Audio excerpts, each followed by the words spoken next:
Welcome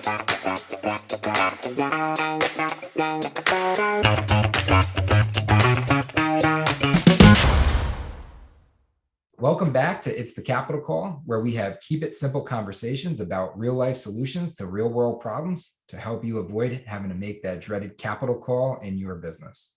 As always, 100% of the profits generated off today's episode will be donated to the Empowerment Fund to help support our mission of changing the world through the power of financial literacy and entrepreneurship. Today, we have with us Ola Sars, Soundtrack Your Brand. Ola, thank you for joining us. Thanks for having me. For those of us listening at home that are not familiar with yourself and your journey, can you just give us a little 20,000 foot view of what that's looked like, as well as Soundtrack Your Brand? Sure. I've been building companies, selling companies, failing with companies in the music streaming space for almost 15 years now. So I've done 4 startups in music tech. The last one now, which I'm working on, is called Soundtrack Your Brand, and it's basically a music streaming solution for the B2B market. So I founded the company with Spotify as a co-founder with a mission to digitize background music. So when you walk into your grocery store or you walk into your coffee shop or bar or restaurant, there's always music playing, right? But that part of the music industry has not been digitized yet. So I'm digitizing that part of the music industry and adding incremental revenue to music creators down the line. Love that. That's fantastic. And for those of us listening at home that may want to find a soundtrack to their brand, that would be soundtrackyourbrand.com, correct? Correct. Yes. So Ola, 15 years of experience, both, and I appreciate this because it's both successes as well as failures. Big part of today's conversation is both. it's what real challenges did we experience? What one problem did we feel in our entrepreneurial journey that we also overcame? Something that other folks listening are probably feeling as well. And hopefully through our conversation today, we will create a blueprint that folks listening will be able to apply so that they don't have to go through that same pain that you went through yourself. What would you like to really dive deep into today? Well, I think talking to you about the context of this show and trying to be fairly pragmatic and straightforward around the challenge problem that I've met in all companies that I've started. All of those companies have obviously been based on a product, software product in my history, and software products focusing on media and music specifically. But when you build product, there's always this magic word that people talk about, investors and entrepreneurs and people like, that's called product market fit. And that means that you've been able to develop a product that creates demand that people or present their customers and customers want to get and pay for. It's as good as you can have in order to have people put dollars behind it, right? Or whatever currency that you're extracting. So that's a lot of talk about product market fit in startup, discussions. But really, product market fit is really, really, really hard. But even harder than that is the next step, and that's really what I focus on: moving from product market fit to what I call go-to-market fit, which is the next step. Once you've proven that you have a product that people can pay for and that there's demand for, now you need to find a model to actually market that product in an efficient way to the market and sell it, meaning that you're investing $1 and getting $2 back, right? And that's really the challenge, because building a product that you can sell 2, 3, 4, 5 subscriptions or samples of, I think that's hard, but it can be done. You can overinvest. You can invest $100 and sell something for $2, right? But the hard thing is investing $2 and getting $100 back. So that's what I call moving from product market fit to go to market fit, unlocking scalability in your product and the business idea surrounding that product. Huge. And that's really what that is. That's scale. That's how folks at home listening can be able to hit that wonderful hockey stick growth, right? Figuring out the unit economics behind a go-to-market strategy where you're putting $1 in I mean, that example of if you could put $1 in and get $100 out, I mean, that's talk about alchemy, right? That's the magic formula that every entrepreneur wants to be able to figure out. So this is a great conversation, and hopefully those listening at home are going to pay attention and will also apply this blueprint at some point in time when it's right for them and their business. Talking about how we solve this, right? So we've now figured out product market fit, right? We've figured out the fact that there's demand and people are willing to buy what we've built. Now we're trying to figure out the go-to-market fit of how do we do this at scale, right? Supporting good economics. What was your approach? How did you solve for this? Can you take us through that? Sure. I mean, I'll try to be using examples here and using my own experience because it's easier to explain it. Otherwise, it becomes a bit theoretical, right? But let's just use Soundtrack as an example because we went through this challenge, and I've done it in all my previous companies. My previous company before Soundtrack was Beats Music, which turned into Apple Music, and that was a music service for the consumer market, right? And now I'm building a music service for the business market. So my customers are the restaurant entrepreneurs or the people buying music services at a bigger chain. So in order to reach product market fit in that segment, we needed to build a music service, a full-on music service, and we needed to license 16,000 direct licensing deals with labels and publishers worldwide in order to provide 58 million tracks in 75 markets, which is basically a $50 million build, right? So that's just the start. And a lot of big numbers too. Yes.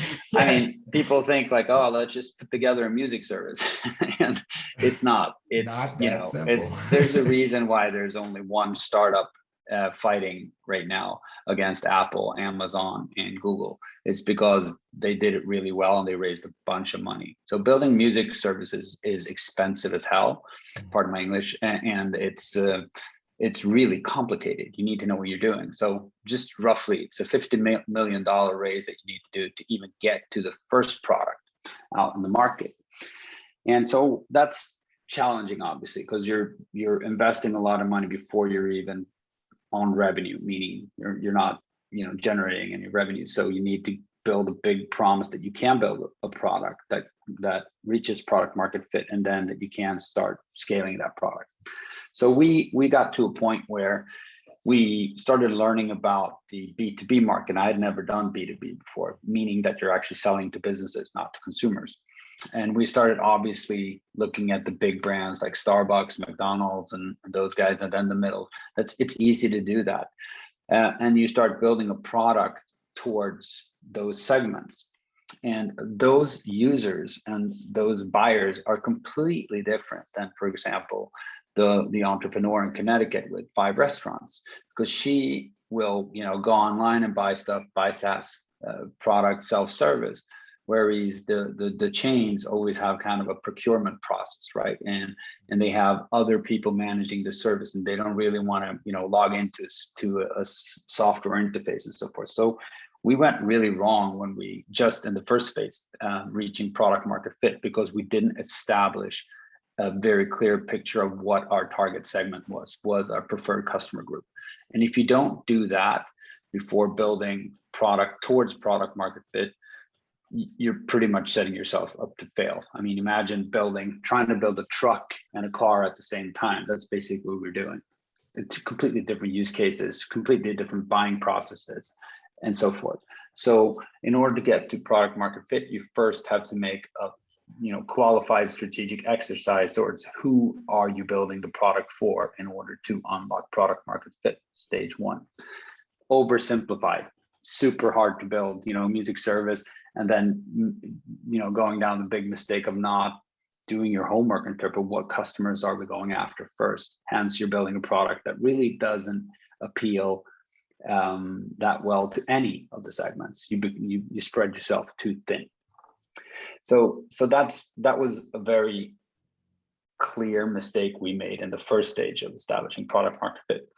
We fixed that quickly by analyzing the market, making a couple of strategic calls and decisions, daring to say no to certain segments. And we ended up focusing in on the SMB market, actually the small segment market, small business segment market, meaning the entrepreneurs with, 1 to 10 shops. So the people who run, the local entrepreneurs in your community that run maybe 5 cafes or 5 restaurants or 3 retail shops and so forth.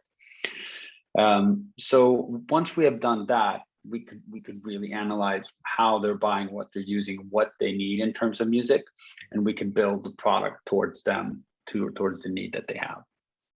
So that's step 1. We were able to also learn what we needed to build in order for them to be happy with the product. And that took us almost another 2 years to actually perfect the product towards that segment. That's the first stage, product market fit. And then we're selling okay. People who are buying the product are actually staying on the product. And that is the absolute proof point of reaching product market fit, is what is referred to as retention, customer retention, meaning that the customers come on board and they keep using the product and they don't churn too fast. That's pretty much kind of the check on your product market fit. So here comes, we're all celebrating. We all, we got there. It took us 6 years and $50 million. And we now have a customer segment and we're selling to that segment. But then we start looking at your unit economics, meaning the economics behind how much it costs to sell one subscription and how much you're actually earning from that subscription. That is usually referred to in software as a service. You call that CAC LTV, or the equation is CAC LTV.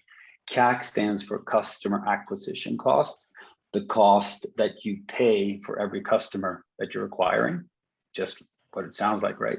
And LTV stands for lifetime value. How much is that customer value?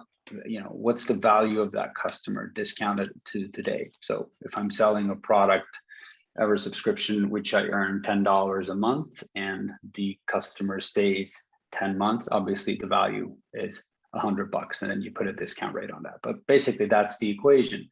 And this is a very important starting point when you reach product market fit and are moving into the next stage to go to market fit. This is everything for software companies, is the CAC LTV ratio, meaning how much am I paying for a customer that's valued to this. So back to my example, I paid $100 for this customer that's worth $10. That's not so great, right? Because you're actually paying 10 times more than it's worth.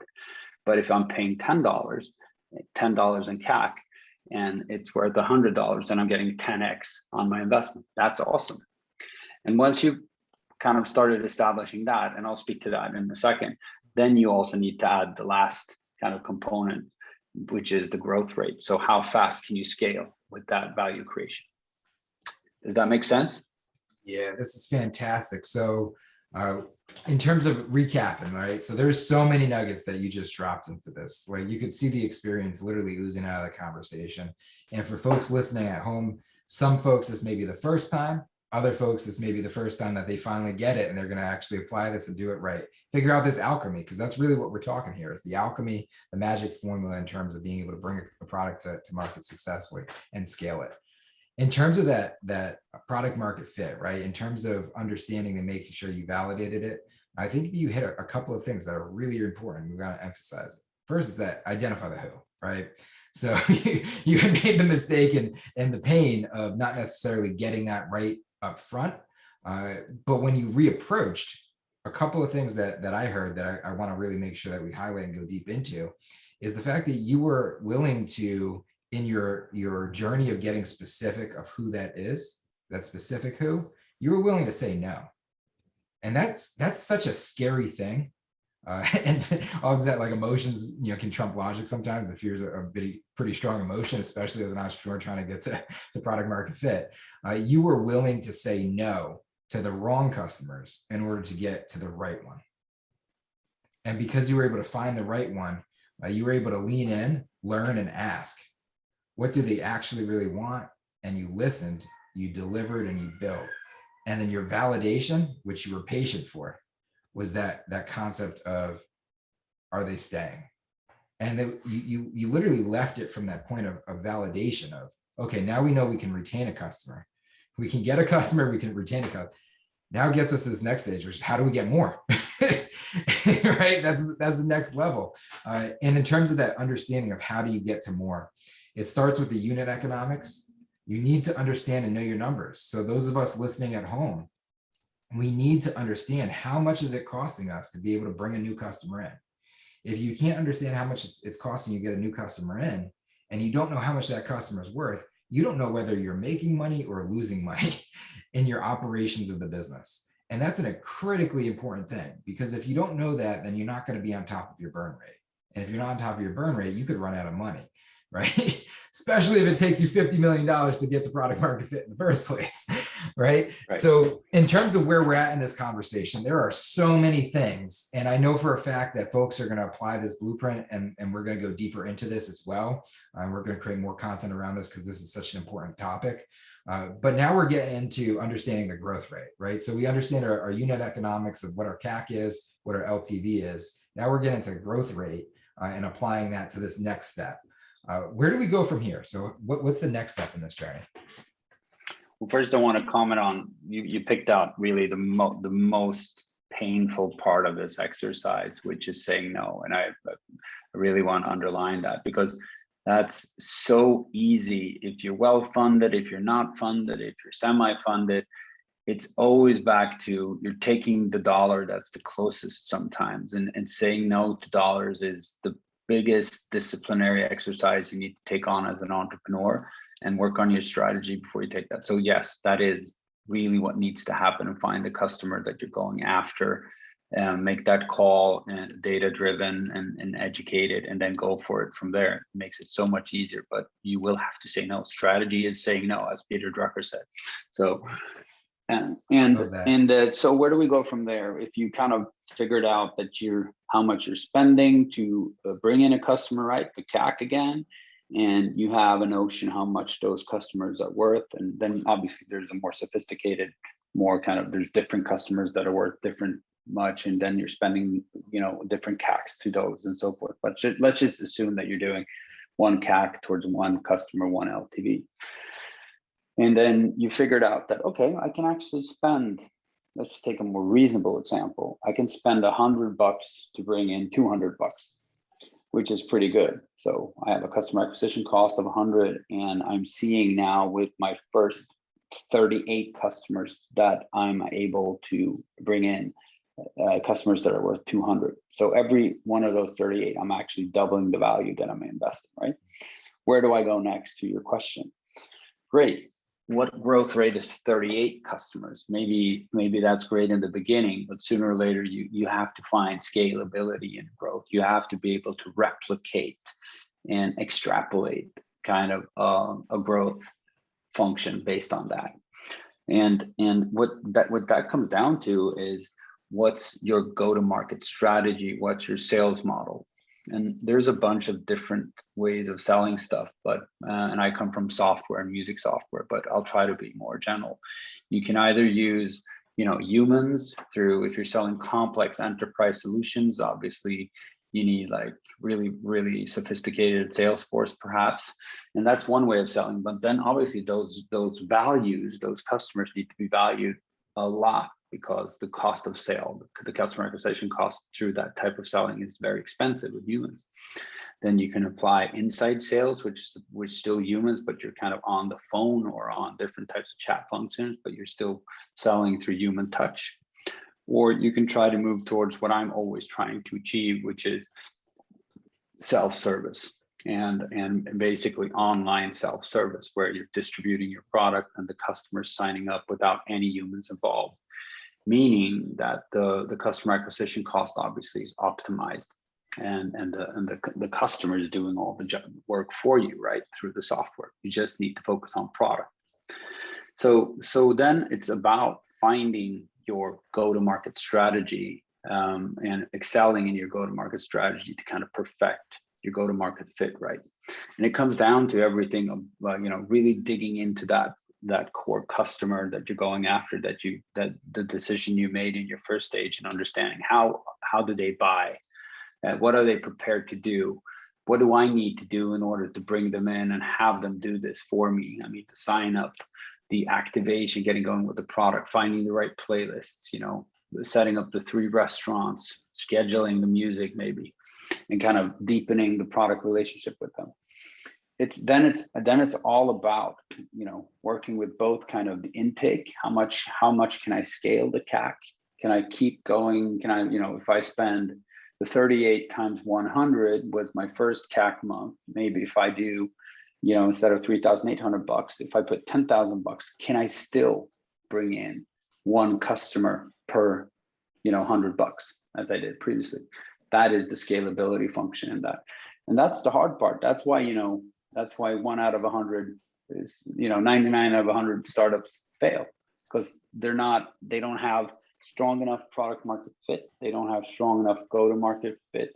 Hence, their growth model doesn't scale quick enough, and they can't raise money, and they either need to bootstrap or just become a small company or give up. Of this, Ola, this is like a phenomenal conversation. I'm gonna get a little bit selfish actually into this. Hopefully selfish to be selfless, to be selfishness, because I'm hopefully gonna ask some questions that folks at home are asking themselves as well. And I have the privilege to be able to do it. What we just talked through, we again unpacked it quite a bit. So now we understood where we left off. We understood our unit economics. So we understood what it costs to acquire a customer, how much that customer is worth. Now we have to scale that up.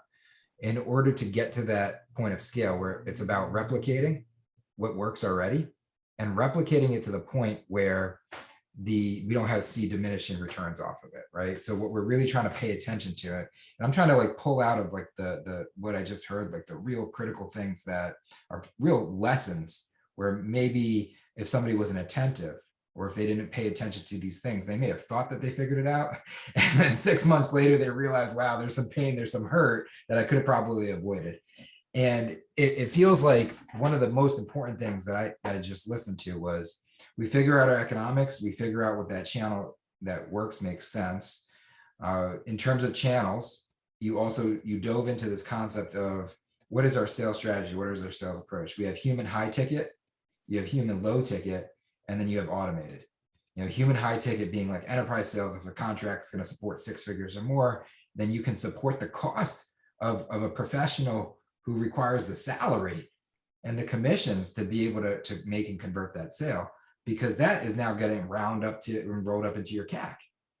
And I think that is just such an important thing for folks at home to listen and understand, because sometimes we feel pressure as entrepreneurs. We feel pressure that, especially if it's the first time we're doing it, we have a product and it's time to sell it. And the feeling is, let me go out and build a sales team.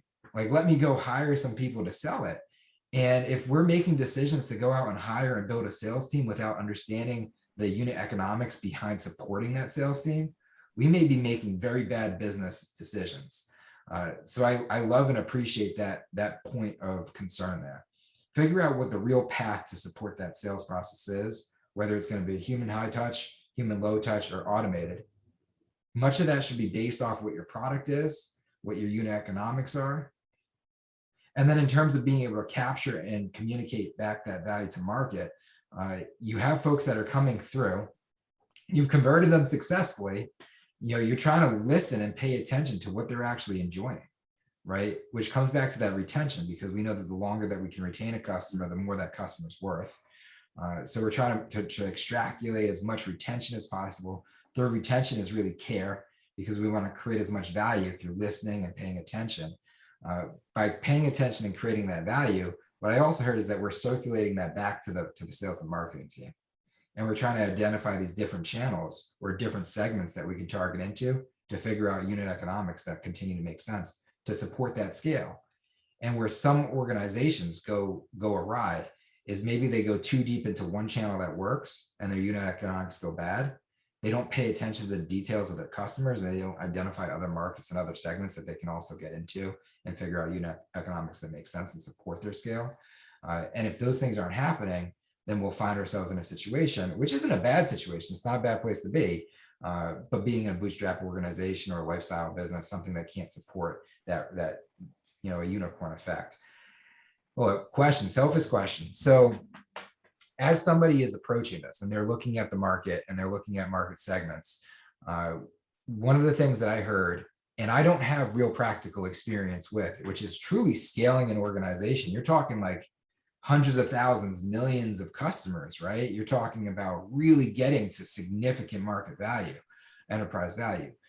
How are those decisions being made? Like what types of levers, what types of metrics are being paid attention to? What types of levers are being pulled? And then how are those decisions being made in terms of the channel decisions to be able to either lead in or pull out? Well, and this is first, yeah. So first of all, yeah, good summary. It's really back to the scalability of when you figured out unit economics, you have your sales strategy, you've chosen, in my case, it's self-service or automated, as you called it, which I prefer. If you have a product that is simple enough to cater to self-service, then I would say you should go for that. That's just a little, add on to the discussion. We're actually right now executing on a framework called product-led growth, which is kind of the new hot thing in B2B SaaS companies, but it's really just common sense and focusing on the user and user centricity, and actually, really understanding the user, how they can engage and use the product without any humans involved, and how they then use the product, fall in love with the product, and then share the product with other users, and it spreads like a virus. Like Slack is the typical example that you always bring up with product-led growth. So answering your question, we are now applying the product-led growth framework to our business, Soundtrack, which means everything is about getting users into a test drive, right? And having them reach an aha moment in the test drive. And the aha moment is usually defined by different types of usage metrics, right? Basically engagement metrics. So for us, I won't give you exactly what it is, but let's just say it's when someone plays 300 tracks and shares a playlist with a friend, then we can kind of pretty much qualify that as a product qualified lead. They're not driving the product, and they're driving it in a way that they would be able to use it later on. Okay, so that's for us right now, and for PLG companies that use the automated approach in both onboarding and then also just managing and using the service, meaning that you're using the software yourself, and you're managing the software yourself. You're buying it yourself. You're using your own credit card. So basically, it's fully automated. But the metric that is most important is that what we call a product qualified lead, because you're bringing in a customer and you want the customer to adopt a certain behavior. And when you do your kind of analytics on defining the product led or the PQL, the product qualified lead, you also know when you reach a PQL, there's a very high likelihood that user will convert from a free trial to a paying user because they've adopted the product. So what we're doing right now in the scale phase where we're at right now, we are incentivizing the marketing team towards PQL rather than, just download app or visit storefront. Usually kind of silo the teams, which is really dangerous, because you want the team to think about bringing in quality customers that adopt a healthy usage behavior with the product, because then you're setting yourself up to have a healthy customer base later on, meaning a higher retaining customer base. So sometimes in B2B SaaS, it's very much like it's very static. Okay, the marketing team, they're gonna recruit the sessions and cost per session, and the sales team is gonna pick up them, and then we're gonna look at kind of touch rate and quote rate and closing rate, and then the CRM team. This is all getting everyone focused on one thing: getting great customers in that use the product in the right way. That will build a healthy organization. Focusing on something that drives customer value over time. So that was a long response. No, that was fantastic.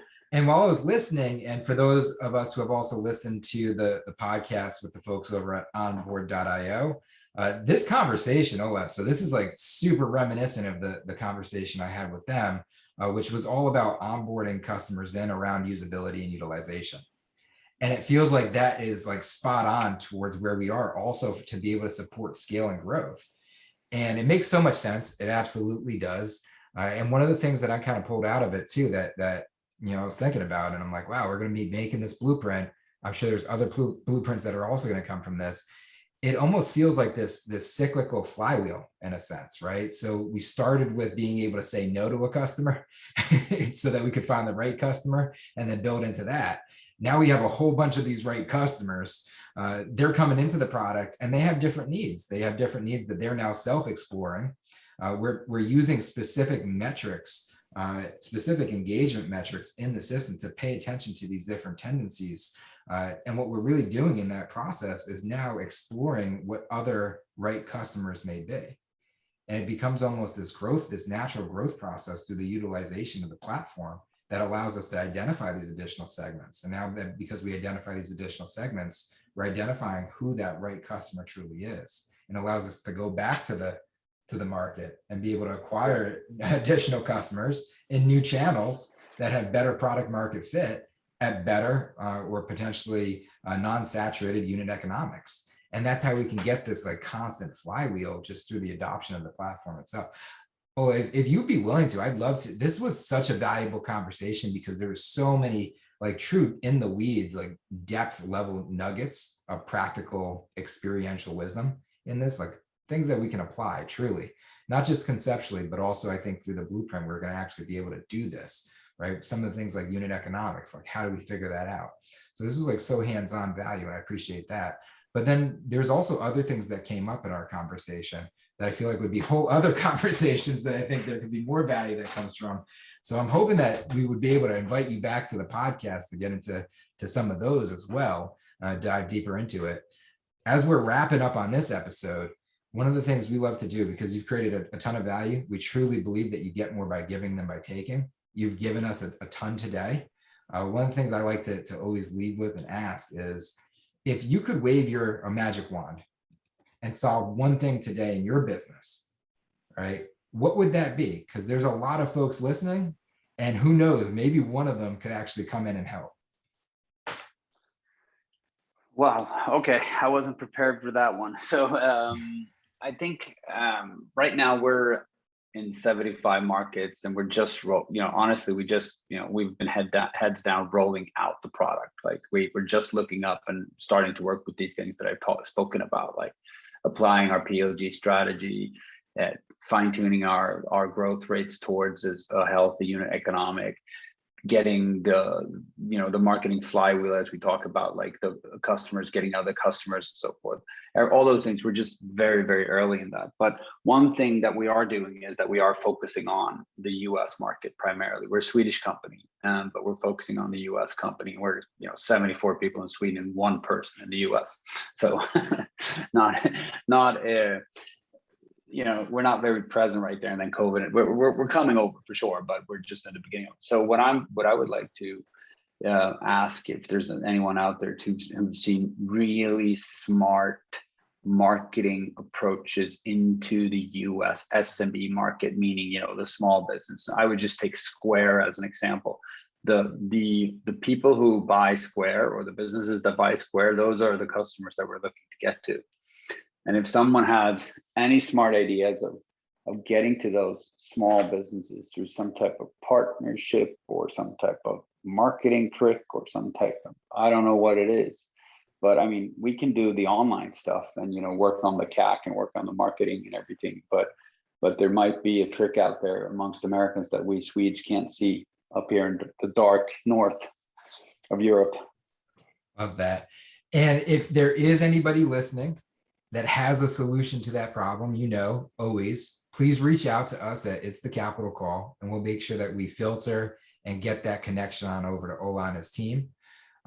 In terms of next steps, what are the true next steps? We know that we're breaking into the US market.